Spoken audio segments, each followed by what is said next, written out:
नमस्कार. न्यूज डंकामध्ये मी महेश विचारे आपल्या सगळ्यांचं मनपूर्वक स्वागत करतो. मित्रांनो, सगळ्यात पहिल्यांदा आपल्या सगळ्यांना प्रजासत्ताक दिनाच्या शुभेच्छा. प्रजासत्ताक दिनाच्या निमित्ताने आम्ही प्रामुख्याने काही विषयांवर संवाद साधणार आहोत आणि त्याच्यामध्ये ऑपरेशन सिंदूर ही जी मोहीम भारताने राबवली पाकिस्तानच्या विरोधामध्ये, अजूनही ती मोहीम जी आहे ती सुरू आहे आणि त्या निमित्ताने आपण आज संवाद साधणार आहोत ते ब्रिगेडियर हेमंत महाजन यांच्याशी. मागच्या वेळेला सुद्धा आपण संवाद साधला होता. त्यांनी एक पुस्तक या सगळ्या विषयावर लिहिलेलं आहे आणि त्या सगळ्या पुस्तकामध्ये सगळे हे पैलू जे आहेत ते त्यांनी मांडलेले आहेत. पण आजचा जो विषय आहे तो म्हणजे यानंतरचा ऑपरेशन सिंदूरचा काय टप्पा असेल, त्याच्यामध्ये कोणकोणते मुद्दे येणार आहेत, या सगळ्याचा उहापोह आपण आजच्या या सगळ्या संवादामध्ये करणार आहोत. आणि त्यासाठी आपल्यासोबत आहेत ब्रिगेडियर हेमंत महाजन. महाजन सर, आपलं खूप खूप स्वागत आहे न्यूज डंकामध्ये. नमस्कार, धन्यवाद. तर सर्वप्रथम म्हणजे ज्या वेळेला मागच्या वेळेला तुमची मुलाखत घेतली तेव्हा तुम्ही त्या पुस्तकाच्या संदर्भात, तुम्ही जे पुस्तक लिहिले ऑपरेशन सिंदूरवर, तर त्या संदर्भात आपण बोललो होतो. पण मुद्दा आहे की आता या पुढचा टप्पा काय असेल, म्हणजे ऑपरेशन सिंदूर हे चालूच आहे, पण मग ते कोणकोणत्या टप्प्यावर सुरू राहणार आहे, काय काय नेमकं होणार आहे. म्हणजे आता आपण पहिल्यांदा एक मुद्दा पाहूया तो म्हणजे पाकिस्तानच्या संदर्भातला. तर पाकिस्तानची आता हे युद्ध तात्पुरतं थांबलेलं आहे, पण कोणत्या प्रकारची तयारी आपण करू शकतो किंवा त्या टप्प्यावर. ओके. पहिले मी एक गोष्ट अतिशय साफ करू इच्छितो की हे युद्ध फक्त पाकिस्तानच्याच विरोधात नाही आहे. हे युद्ध पाकिस्तान बरोबर पाकिस्तानला मदत करणाऱ्या चीनच्या विरोधात आहे, ज्यांची आर्थिक ताकद तुमच्या 3.5 पटीने जास्त आहे आणि त्यांचं तंत्रज्ञान हे तुमच्या 10 वर्ष पुढे आहे. तर आपल्याकडे जर 6 किंवा 7 सॅटेलाइट असतील तर चीनकडे आज 450 सॅटेलाइट आहेत. डिफेन्स सॅटेलाइट विषयी मी बोलतोय, कारण आपल्याला तंत्रज्ञानाची जी तफावत आहे याची कल्पना यावी. दुसरी गोष्ट, हे पाकिस्तानला अनेक राष्ट्र मदत करतात, ज्यामध्ये सौदी अरेबिया आहे, सिरिया, लिबिया आहे, मुख्य तुर्कस्तान आहे.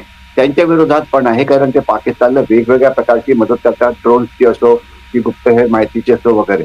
आणि तिसरे, पाकिस्तान आणि चीनचे अनेक हस्तक भारतामध्ये आहेत की जे भारतात राहून गडबड करण्याचा प्रयत्न करतात विविध प्रकारे, ज्यामुळे भारताच्या अर्थव्यवस्थेला धक्का लागेल, तर त्यांच्या विरोधात सुद्धा आहे. आणि दुसरी गोष्ट, प्रश्न विचारला जातो की ऑपरेशन सिंदूर सुरू आहे का, किंवा ऑपरेशन सिंदूर 2.0 पुन्हा केव्हा होणार. याचं उत्तर सरळ आणि साफ आहे की ऑपरेशन सिंदूर चालू आहे सध्या या वेळेला. अजून पुढे काय होऊ शकतं याच्याविषयी आपण अर्थात चर्चा करू. नंबर 1 गोष्ट, सिंदूर चालू आहे तर म्हणजे नेमकं कुठे चालू आहे आणि काय चालू आहे. तर आपण याला 2 मोठ्या भागात वापरू शकतो. एक तर भारताच्या बाहेर पाकिस्तानच्या विरोधामध्ये आणि चीनच्या विरोधामध्ये आणि इतर जे राष्ट्र आहेत त्यांच्या विरोधामध्ये. तर त्याच्याविषयी आपण पहिले बोलूया. दुसरं, मग देशाच्या आत जे गडबड करण्याचा प्रयत्न करतो पाकिस्तान असो की चीन असो, त्याला आपण कशा प्रकारे प्रत्युत्तर देतो आहे त्याच्याविषयी आपण बोलूया.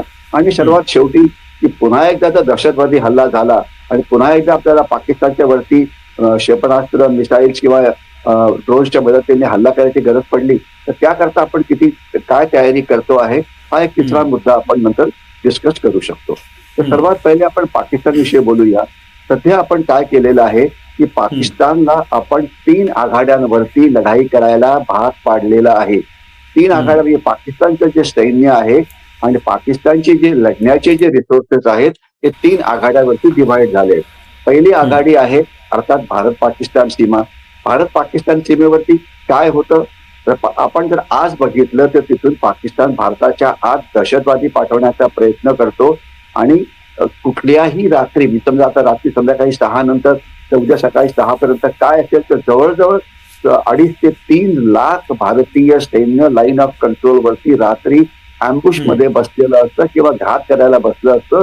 त्याच्यामुळे पाकिस्तानच्या आतून जे दहशतवादी येतील आणि आता दहशतवाद्यांच्या शिवाय ते ड्रोन पण पाठवत आहेत, ड्रोन्सच्या मदतीने दारुगोळा, ड्रोन्सच्या मदतीने नॉर्कोटिक्स वगैरे, तर त्यांना थांबवण्याकरता.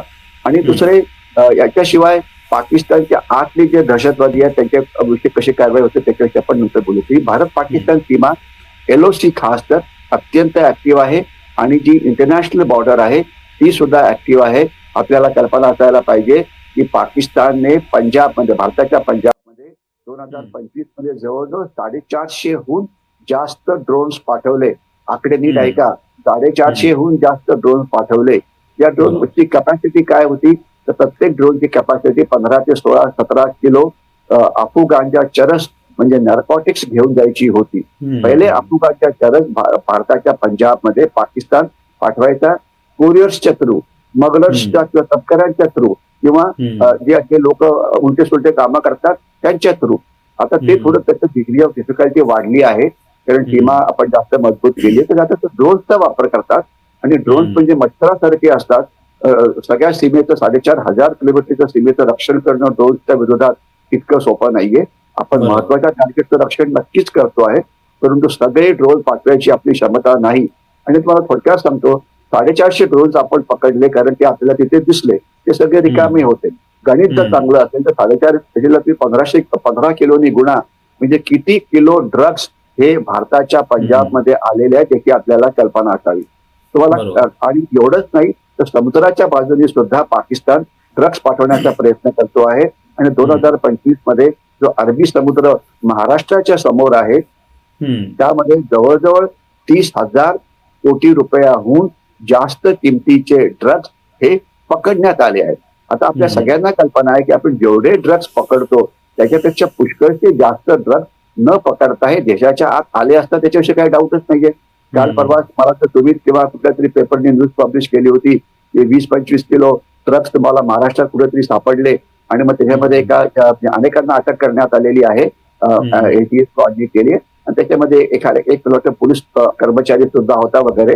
त्या बातम्या तुम्ही बघा. नुसता ड्रग्स जर शब्द तुम्ही घातला महाराष्ट्रामध्ये तर तुम्हाला त्याची तीव्रता कळेल. आणि कालच मी एका शाळेमध्ये एका अॅन्युअल डे फंक्शनला एक मुख्य पाहुणा म्हणून गेलो होतो, तर तिथल्या प्रिन्सिपलनी मला काय सांगावं म्हणजे साहेब तुम्ही बाकी इथे पण मुख्य आमच्या मुलांना हे सांगा की ड्रग्स पासून दूर कसं राहायचं.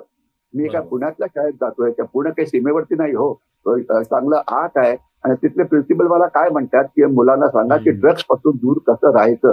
याचं कारण असं आहे की ड्रग्स आज आपल्या शहरांमध्ये फ्रीली अवेलेबल आहेत आणि ते पकडण्यामध्ये जेवढं आपल्याला यश मिळायला पाहिजे ते मिळालेलं नाहीये.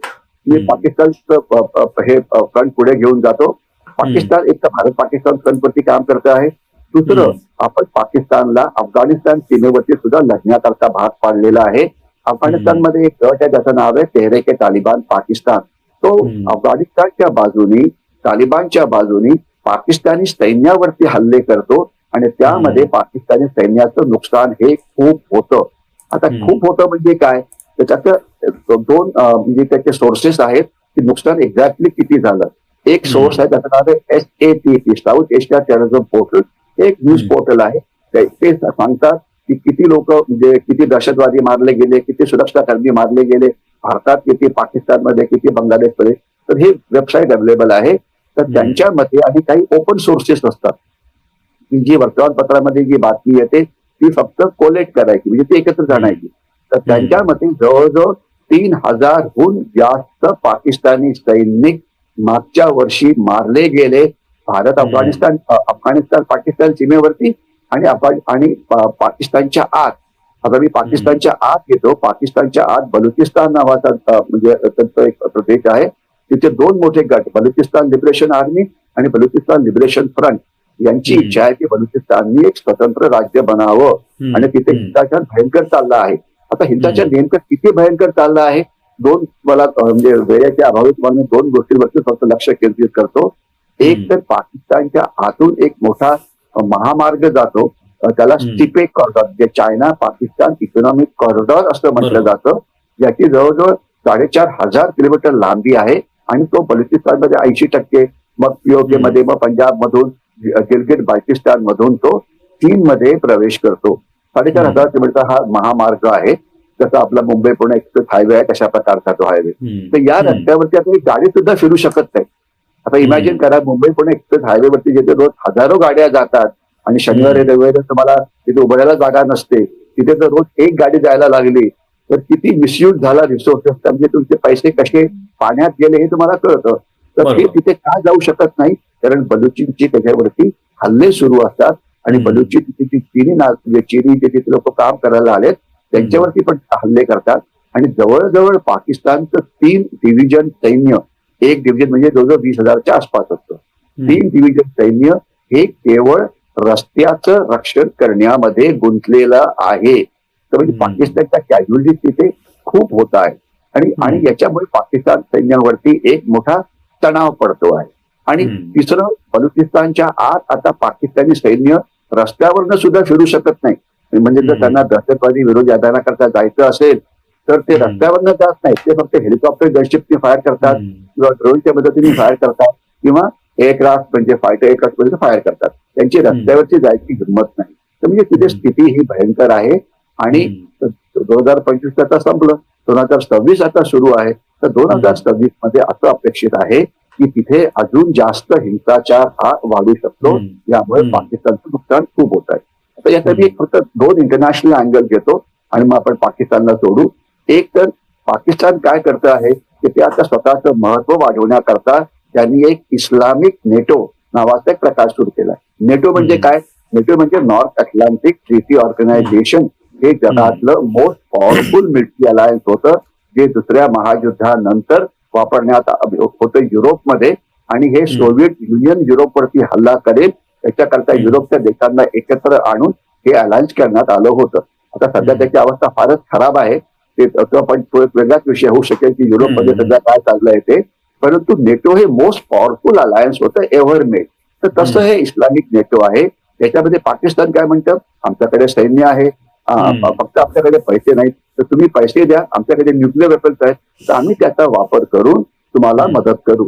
आणि सौदी अरेबियाने त्यांच्याशी करार केला, कारण सौदी अरेबियाला धोका जो आहे येमेनचा. सौदी अरेबिया एक सुन्नी राष्ट्र आहे आणि येमेनमध्ये जे हुती नावाचे जे एक दहशतवादी गट आहे ते शिया आहेत, त्यांना इराण मदत करतो. आणि शिया आणि सुन्नीमध्ये पुष्कळ लढाई चालली असते. हा एक इतिहास आहे आणि ती लढाई कशी चालू असते, का चालू असते, हा एक वेगळा विषय आपल्या चर्चेकरता होऊ शकतो. परंतु इस्लामिक नेतो बनला. त्यामुळे पाकिस्तानला आता मोठ्या प्रमाणामध्ये सौदी अरेबियाची म्हणजे शस्त्र म्हणा, पैसे म्हणा हे मिळत आहेत. आणि एवढंच नव्हे तर तुर्कस्तान सुद्धा त्यांना मोठ्या प्रमाणात मदत करतो आहे.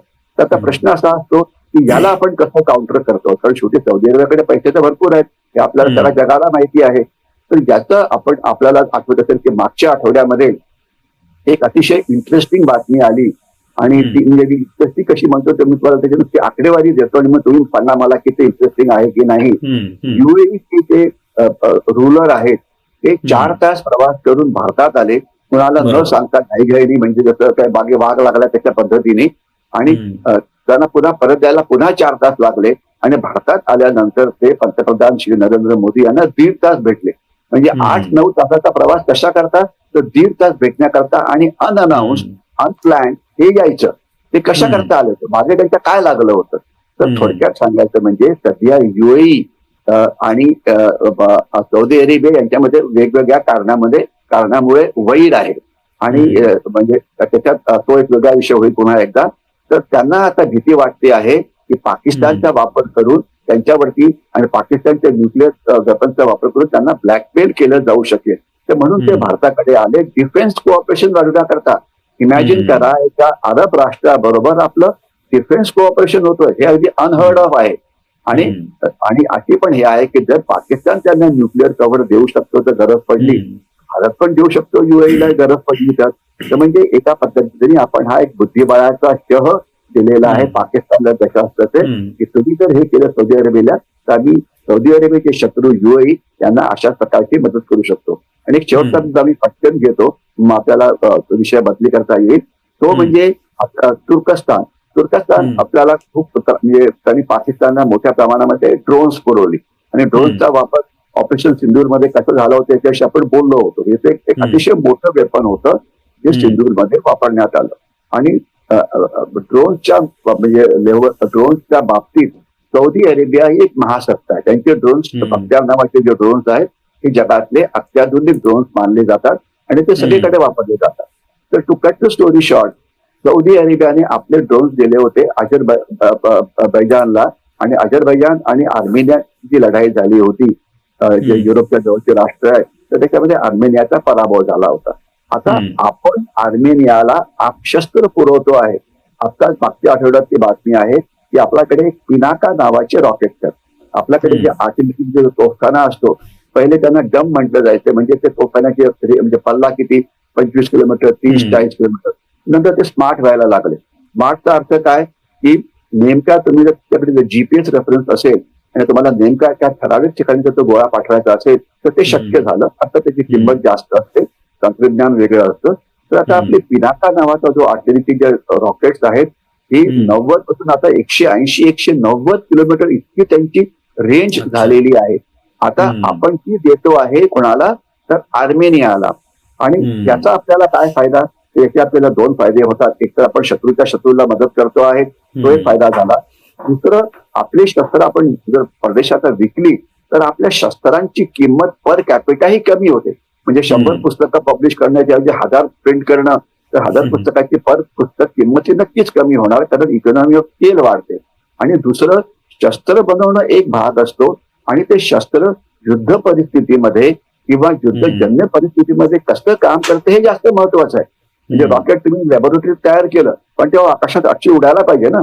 आणि त्याच्यानंतर मग ते काही मध्ये काही प्रॉब्लेम आले तर ते त्यांना सॉल्व्ह करता आले पाहिजे. आपल्याला गेल्या वर्षी आठवड्यामध्ये आपले एक रॉकेट लॉन्च फेल झाला, PSLVचा जो रॉकेट लॉन्च होता, कारण ते ऍक्च्युअल प्रॉब्लेम्स होते. तर हा फायदा आपल्याला होतोय.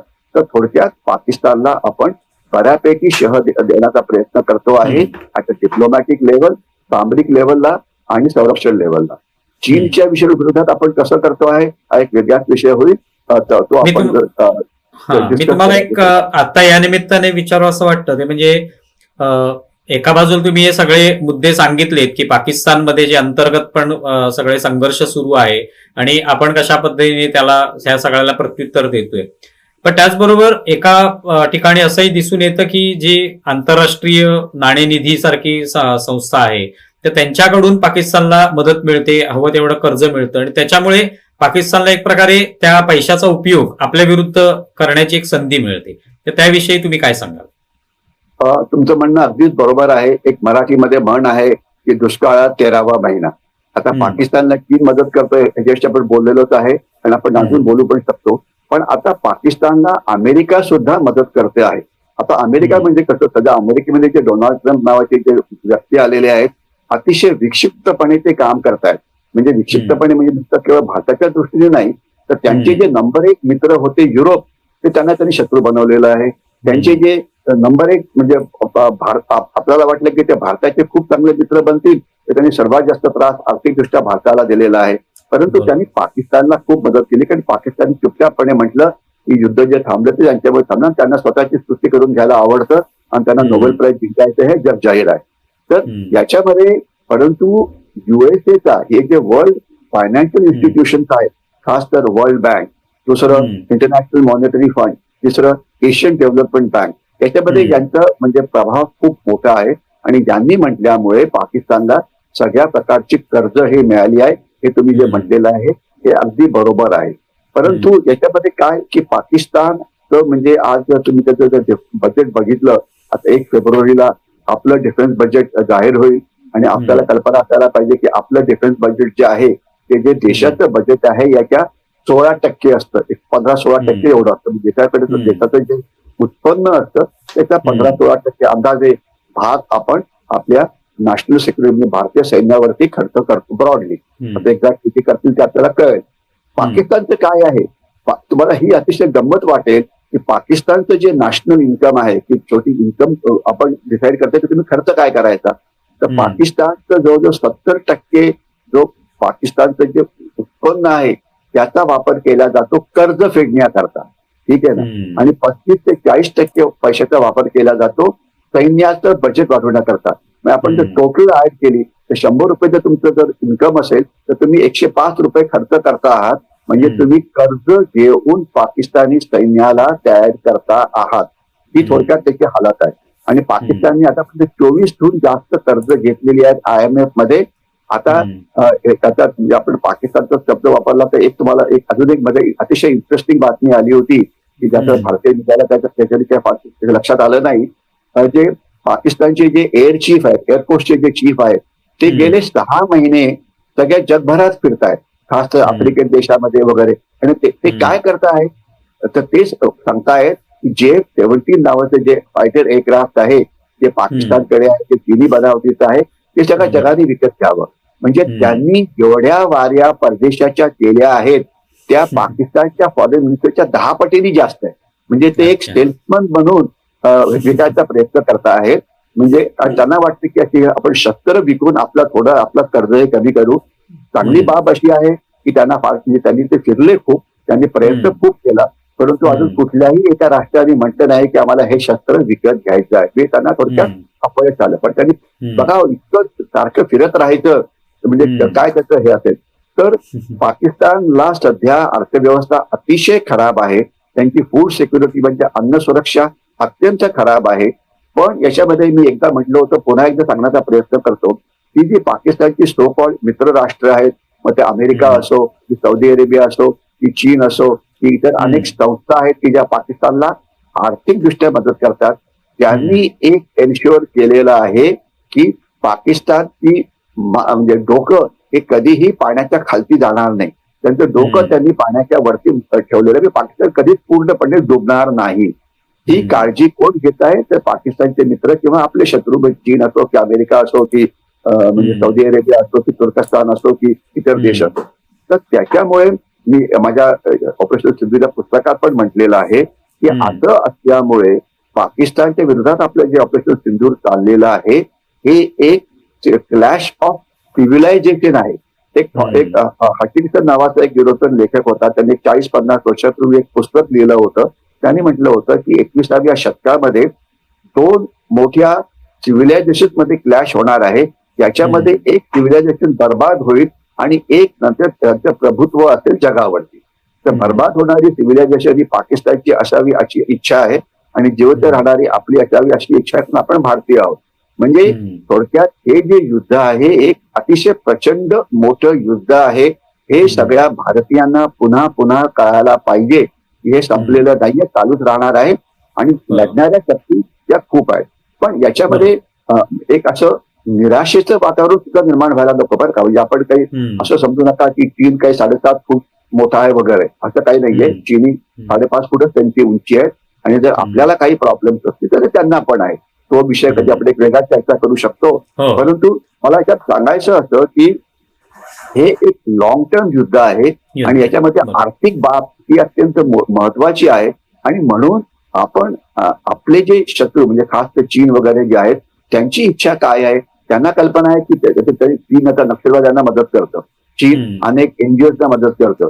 तर त्यांना माहिती आहे की तुम्ही नक्षलवाद्यांना किती मदत केली तरी नक्षलवाद म्हणजे माओवादी किंवा नक्षलवादी भारतापासून ते वेगळे होऊ शकत नाही ना. म्हणजे कारण ते शक्यच नाहीये. त्यांनी कितीही गडबड केली ईशान्य भारतामध्ये तर ईशान्य भारत काही वेगळा होणार नाहीये. त्यांनी किती गडबड केली भारत चीन सीमेवरती तरी भारत काही तुटणार नाहीये. मग होणार काय आहे, होणार असं आहे या सगळ्याकडे लक्ष असल्यामुळे आपला जो अर्थव्यवस्थेचा जो वाढण्याचा वेग आहे तो कमी करायचा हा चीनचा सर्वात मोठा डावपेच आहे. आणि आपलं सर्वात मोठं जे हे असं आहे की आपल्याला आपल्या आर्थिक व्यवस्थेचा वेग वाढवायचा आहे, जे वाढवण्यामध्ये आपल्याला यश मिळालेलं आहे. सध्या 60-65 ठिकाणी जगामध्ये युद्ध चालू आहे. कालच डोनाल्ड ट्रम्प गेले होते डेव्हॉसला आणि ते काय उलट सुलट बोलले हा एक अतिशय मोठा चर्चेचा विषय आहे की जगामध्ये प्रचंड गोंधळ माजलेला, प्रचंड गोंधळ मी 3 वेळा म्हटलं. आणि या गोंधळामध्ये सगळ्या जगाला राहायचं आहे. आणि या गोंधळामध्ये इफेक्ट काय झाला आहे तर अमेरिकेचं रेट ऑफ ग्रोथ 1%, चीनचा रेट ऑफ ग्रोथ 1.5%, युरोपियन युनियनचा रेट ऑफ ग्रोथ 2%हून कमी, जपानचा रेट ऑफ ग्रोथ त्याच्याहून कमी, जर्मनीचा रेट ऑफ ग्रोथ त्याच्याहून कमी. आणि सर्वात जास्त अर्थव्यवस्था जी वाढते ती कोणाची, भारताची 7.4% ती वाढते आहे. या अनस्टेबल वर्ल्डमध्ये, या टर्ब्युलंट वर्ल्डमध्ये, या गोंधळाच्या जगामध्ये कुठे काय चाललंय डोनाल्ड ट्रम्पलाच माहिती नाही की उद्या ते काय बोलणार आहेत. म्हणजे ठीक आहे. तर ज्याच्यामध्ये आपण परिस्थिती ही चांगल्या पद्धतीने मॅनेज केलेली आहे आणि आपली अर्थव्यवस्था वाढते आहे, त्याची एक चांगली बाब आहे. आता आपण सगळा हा आढावा घेतला तो म्हणजे भारताच्या बाहेरची काय स्थिती आहे आणि त्याचे कसे परिणाम होत आहेत आणि भारत त्याला कसा सामोरा जातोय. त्या परिस्थितीत सुद्धा भारतीय अर्थव्यवस्था जी आहे ती चांगल्या पद्धतीने प्रगती करते. पण आता याच परिस्थितीमध्ये असाही एक मुद्दा येतो की अंतर्गत, जे तुम्ही सुरुवातीला म्हणाला की अंतर्गत सुद्धा अनेक गोष्टी अशा आहेत की ज्या भारताला मारक ठराव्यात यासाठी प्रयत्नशील आहेत. अनेक हस्तक असू शकतात, अनेक लोक असू शकतात की ज्यांना भारत हा अशा पद्धतीने बाहेर युद्ध करत असला तरी आतमधून कुठेतरी तो खिळखिळा व्हावा किंवा त्याला कुठेतरी धक्का बसावा अशा पद्धतीने प्रयत्न चालू आहेत. तर त्याचा सामना भारताला करावा लागतोय, म्हणजे दोन्ही आघाड्यांवर लढावं लागतंय. तर त्याविषयी आपण बोलूया थोडं. थोडक्यात सांगण्याचा प्रयत्न करतो की जी अंतर्गत सुरक्षेची जी आव्हानं आहेत, जी देशाच्या आत आहे, आव्हानं भरपूर आहेत, पण मी 3-4 मोठी सांगायचा प्रयत्न करतो. एक सर्वात पहिले जे आहे ते नार्को टेररिझम, म्हणजे अफू गांजा चरसता दहशतवाद. आपण बोललो पंजाबमध्ये काय होत आहे, आपण बोललो महाराष्ट्रात काय होत आहे. तर मोठ्या प्रमाणात अफू गांजा चरस भारतात आणला जातो आहे, कारण त्यांना आपल्या युवा पिढीला बर्बाद करायचे.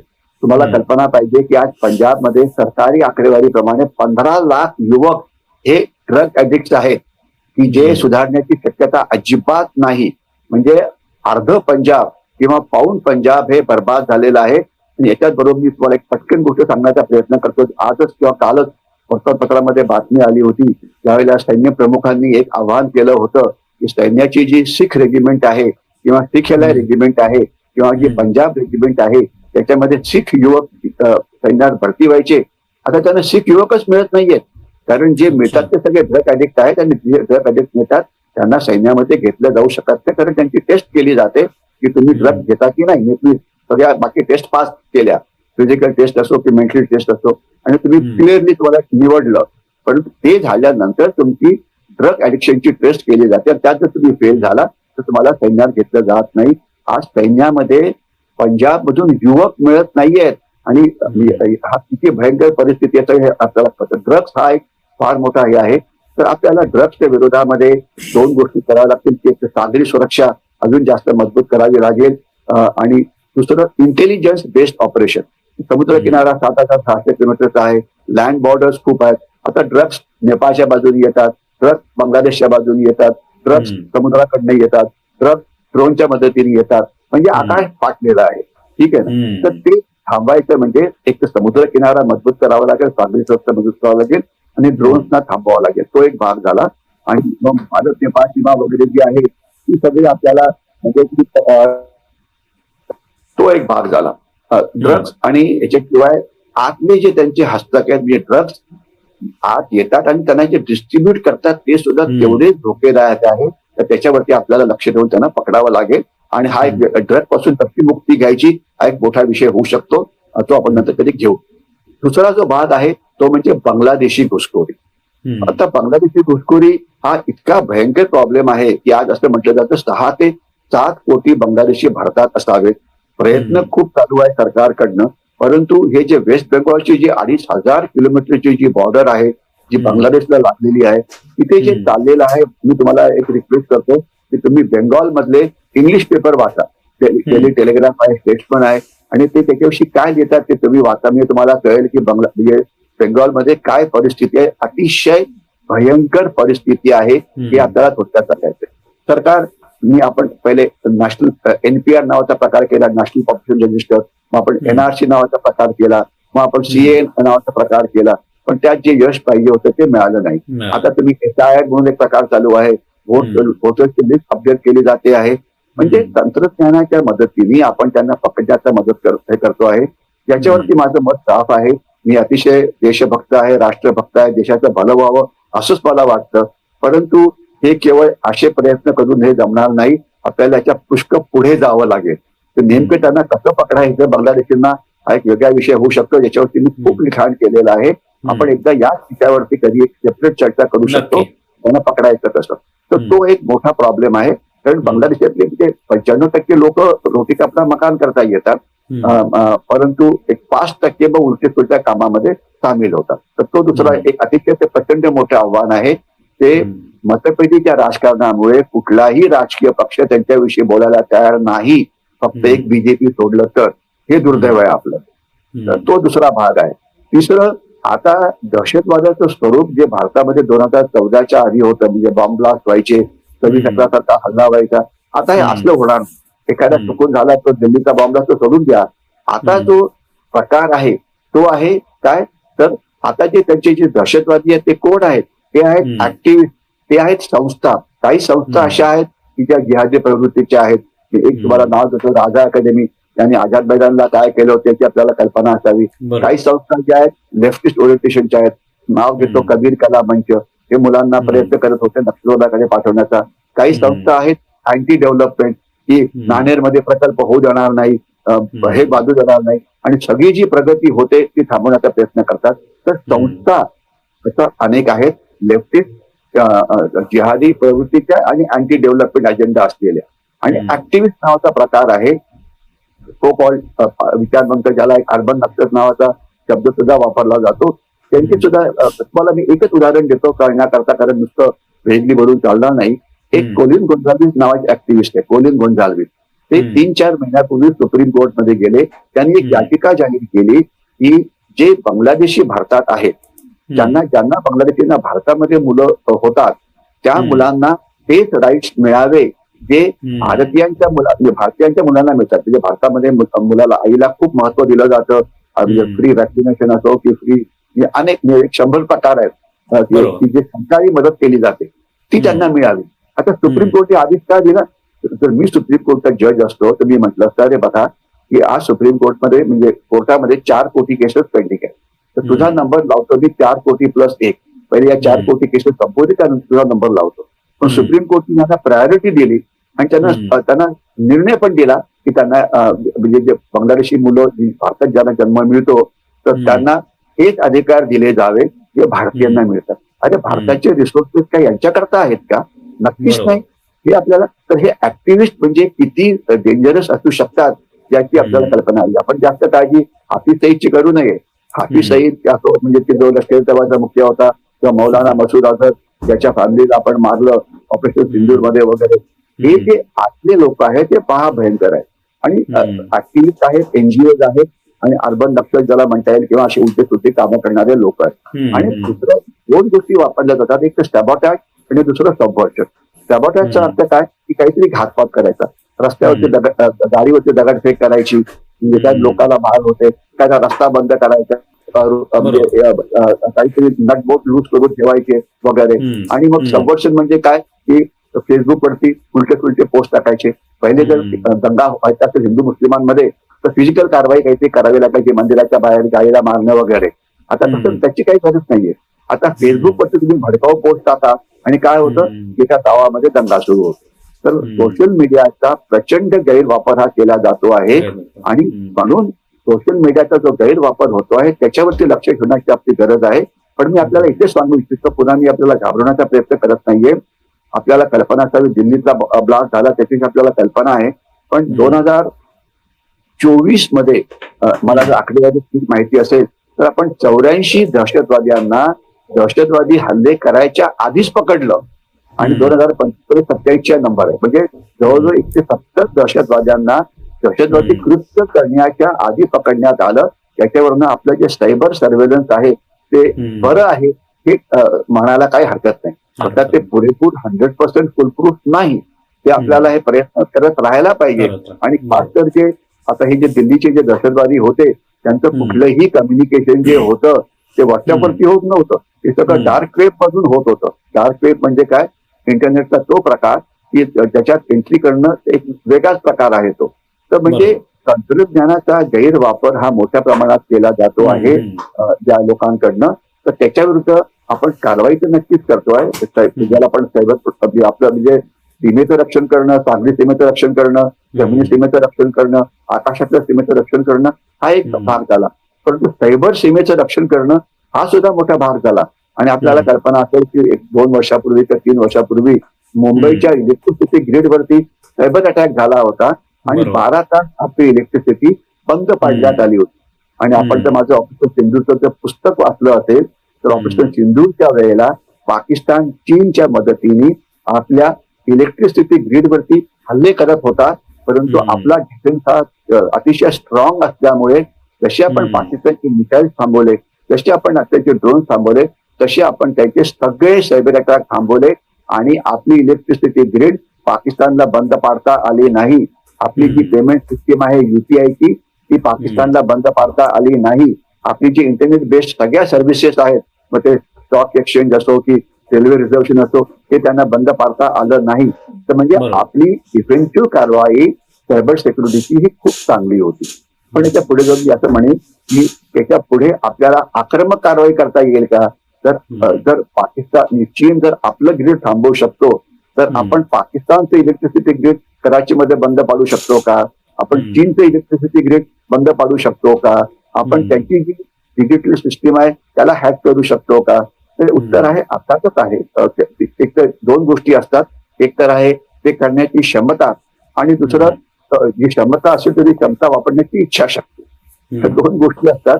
तर त्या आक्रमक पद्धतीमध्ये आहे की नाही याच्याविषयी मला सांगता येणार नाही, कारण हा विषय म्हणजे पब्लिक डोमेन मध्ये नसतो. क्षमता नक्की थोडीफार आहे, पण ती थोडीफार असून चालणार नाही.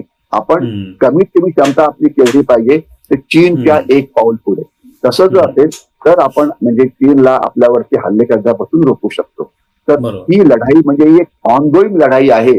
सायबर मध्ये असो की स्पेस मध्ये असो की इथे असो, की ज्याच्यामध्ये आपल्याला सतत आपलं तंत्रज्ञान अजून प्रगत करत राहून आपल्याला चीन आणि पाकिस्तानच्या एक पाऊल पुढे राहावं लागेल.